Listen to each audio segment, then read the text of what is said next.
గోదావరికి వరద ప్రవాహం చేరుకుంటే చాలు యలమంచిలి మండలానికి సంబంధించి కనకాయలంక అనే గ్రామం నుంచి వరద ప్రవాహం నుంచి బయటికి రావాలంటే ఇటువంటి మరపడలే దిక్కు అని చెప్పాలి. అయితే గత ఎన్నో ఏళ్ళుగా కూడా గోదావరికి వరద ప్రవాహం వస్తే ఆ విధంగా ఆ గ్రామం నుంచి బయటకు రావాలంటే పడవ ప్రయాణాలు చేయాల్సిందే. అయితే ఇక్కడ ఎమ్మెల్యేగా గతంలో ఉన్న రామానాయుడు దీనికోసం అప్పట్లోనే చాలా బ్రిడ్జ్ వేయాలని చాలా కృషి చేశారు. అయితే ఇప్పుడు కూటమి ప్రభుత్వం అధికారంలోకి వచ్చిన తర్వాత మరొకసారి ఈ కనకాయలంక కోసం ఆయన ఎన్నో పోరాటాలు చేశారు. ప్రస్తుతానికైతే మనం చూసుకోవచ్చు, ఇదంతా మునిగి ఉన్న ప్రాంతంలో ఒక చిన్నపాటి బ్రిడ్జ్లా ఉండేది. ప్రస్తుతం గోదావరికి వరద ప్రవాహం ఎక్కువగా ఉండడంతో ఆ బ్రిడ్జ్ అంతా మునిగిపోయింది. సాధారణంగా ఆ బ్రిడ్జి మునగక ముందు అయితే ఆ బ్రిడ్జ్ నుంచి ప్రయాణాలు చేసేవారు. ఈ గ్రామస్తులందరూ కూడా ఇటు అంబేద్కర్ కోనసీమ జిల్లా రావాలంటే ప్రస్తుతానికైతే గోదావరికి వరద ప్రవాహం ఎక్కువగా ఉండడంతో ప్రస్తుతం బ్రిడ్జ్ మునిగిపోయింది. అయితే వీరికి ప్రత్యామ్నాయంగా కూడా ఒక బ్రిడ్జ్ కట్టేందుకు కూడా మంత్రి రామానాయుడు పూనుకున్నారు. దాదాపు 23 కోట్లతో నూతన బ్రిడ్జికి కూడా ఏర్పాటు చేసేందుకు అయితే చర్యలు అయితే చేపడుతున్నాయి. ప్రస్తుతం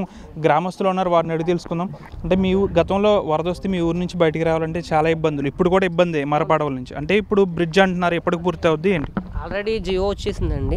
ఇది వరద ఏంటంటే మనకి ఇక్కడ సెప్టెంబర్ నెలాఖరు వరకు గ్రామానికి వరదలు వచ్చే అవకాశం ఉంటుంది. కాబట్టి వరదలు అయిపోయిన వెంటనే శంకుస్థాపన చేసి వర్క్స్ మొదలు పెడతామని చెప్పి మినిస్టర్ గారికి గతంలో చెప్పడం జరిగింది.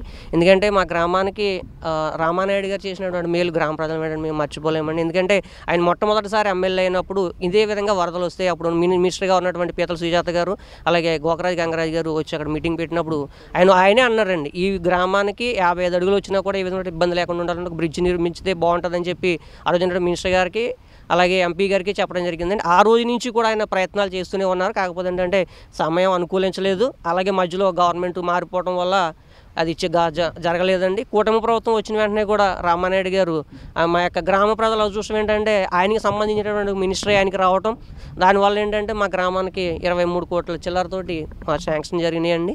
ఈ వరద అయిపోయిన వెంటనే టెండర్స్ పిలిచి బ్రిడ్జ్ పనులు మొదలవుతాయండి. ఏంటంటే నిజంగా నిమ్మల రామానాయుడు గారు మా కనకలంక గ్రామానికి ఒక దేవుళ్ళు అంటాడండి. ఎందుకంటే ఇప్పుడు మేము 40 అడుగులు గోదావరి వచ్చిందంటే కాజువే మునిగిపోతుందండి. ఇంక అప్పటి నుంచి కూడా ఏంటంటే మేము ఇలాగ మరపడవల మీద తిరగాల్సి వస్తుంది.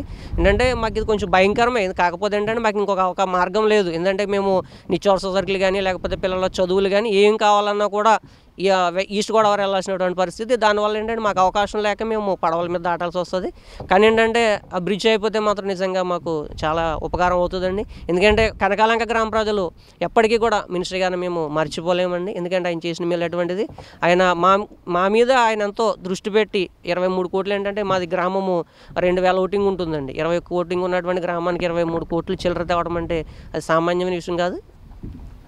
దాదాపుగా చూసుకోవచ్చు మనం, గోదావరికి వరద వస్తే ఇటువంటి మరపడవలతోనే వారు ఇటువైపు కోనసీమ జిల్లా వెళ్తున్న పరిస్థితి. అయితే మంత్రి రామానాయుడు గారు మంత్రి అయిన తర్వాత తమకు 23 కోట్ల రూపాయలతో నూతన బ్రిడ్జ్ నిర్మాణం చేపట్టేందుకు కూడా ప్రణాళికలు అయితే రూపొందిస్తున్నారని చెప్తున్నారు. ఆ బ్రిడ్జ్ కనుక పూర్తయితే గోదావరికి వరద ప్రవాహం వచ్చినా ఆ బ్రిడ్జ్ నుంచి ప్రయాణాలు చేయొచ్చు అంటూ కూడా గ్రామస్తులు అయితే చెప్తున్నారు. ఏదైనప్పుడు కూడా ప్రస్తుతం గోదావరికి వరద ప్రవాహం పెరగడంతో కాజువే ఇది మునిగింది.